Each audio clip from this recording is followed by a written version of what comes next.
राधे राधे, जय एकविरा. तर आम्ही निघालो त्र्यंबकेश्वरला जायला. बाबांना आधी इडल्या केल्या नाश्त्याला आणि 2 भाज्या आम्हाला बरोबर बनवून घेतल्या. चपात्या पण केल्या, मटरची भाजी आणि भेंड्यांची भाजी घेतली. रेडी वगैरे झालो आणि गाडी जाऊन नारळ वगैरे पण फोडला आणि आमची ताई पण होती बरोबर, नणंद माझी. ताईंची 2 मुलं पण होती, एंजल आणि लकी. मग तिकडनं आम्ही निघालो. इथं माझी भाची पण येणार होती, श्रुती.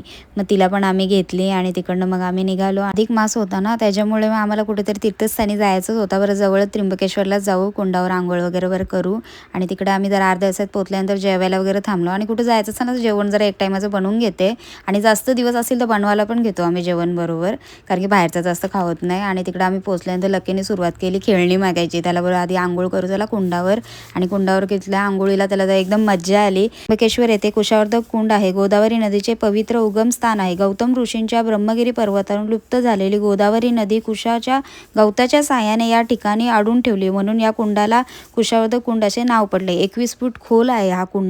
त्याच्यानंतर मग आंघोळ वगैरे आम्ही केली आणि मी जे चिवडा वगैरे बनवलेला ते यासाठीच बनवलेला, कारण की दरवेळेस मी काहीतरी असं म्हणजे आम्ही दान वगैरे असं करतो, तर यावेळेस जरा काहीतरी बरं वेगळा करावं. फळं वगैरे आम्ही घेतलेली आणि चिवडा बनवून घेतलेला मी घरनंच. तो सगळा आम्ही पॅक करायला घेतला. इथं आमच्या ताईसा पण बसल्या, श्रुती पण बसलेली आणि सगळे आम्ही डबे वगैरे भरत होतो. आणि मस्त वाटतं असं काहीतरी दान वगैरे पण केल्यावर. आणि अधिक मास आहे, अधिक मासामध्ये दान केलेला पण चांगला असतो. हे सगळं पिशवीत भरून घेतला. मग आम्ही देवळाजवळ गेलो आणि मग तिकडे सगळ्यांना आम्ही वाटत होतो. तिकडे बसलेले होते, मस्त सगळे आवडीत घेत होते. अधिक मास होता ना, त्याच्यामुळे या गोष्टी करायच्याच होत्या. नेहमी आम्ही समजा करतो काहीतरी, कारण की भगवंताने आपल्याकडे थोड्याफार गोष्टी दिल्यात, मग त्यातून आपल्या थोडी गोष्ट का नाही होत कोणासाठी तरी करावी, त्या एवढाच आपल्याला पण आनंद वाटतो. आणि आमच्या ताईने पण फळं वगैरे घेतली. त्या बोलत होत्या वहिनी मी पण काहीतरी घेते, मग घ्या बरं तुम्ही पण फळं थोडीशी. तिथे आम्ही सगळे वाटत होतो. तिथे आम्हाला या ताईसा भेटल्या, माझ्या व्हिडिओ बघत असतात. त्या आवाज दिला त्यांनी, खूप छान असतात ताई बोलतात तुमच्या व्हिडिओ. या बाकीच्या त्यांच्या मैत्रिणी आहेत, मी आधी ओळखलं नाही, पण आमच्या माझी नणंद पियाताई त्यांना वावल्यालाच दिले, तर त्यांनी सांगितलं वावल्याच्या सरपंच आहेत, त्यांची मिसेस आहेत त्या.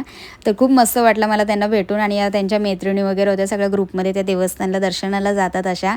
आणि त्या पण बोलत होत्या अचानक आपली इथं भेट झाली, खूप मस्त वाटलं बोलतं तुम्हाला भेटून. आणि सगळ्या व्हिडिओ बघत असतात माझ्या, आणि मला मस्त वाटलं सगळ्या या ताईंना भेटून. त्यांचा स्वभाव पण एकदम गोड होता, मस्त बोलत होत्या सगळ्या. आणि त्याच्यानंतर हे बाकीचं आम्ही राहिलेलं सगळं वाटला आणि नंतर आम्ही कुंडावर आलो. मी 33 पंत्या नेलेल्या आणि वाती वगैरे केल्या, तूप घातला त्यामध्ये, कारण की मला 33 दिवे लावायचे होते अशा वाती करून. आणि त्याच्यानंतर मग आम्ही तिथे आरती वगैरे केली आणि कुंडामध्ये पण पाणी वगैरे दिवा सोडला. ताईंनी आमच्या आधी सोडला. इथे ताईच्या मुलाची गाई झाली लकीची, खूप मस्त एकदम तो पण. आणि मी पण आरती वगैरे केली, कुंडामध्ये दिवा वगैरे सोडला आणि आमच्या श्रुती ताईंनी पण सोडला, भाचीनी माझ्या.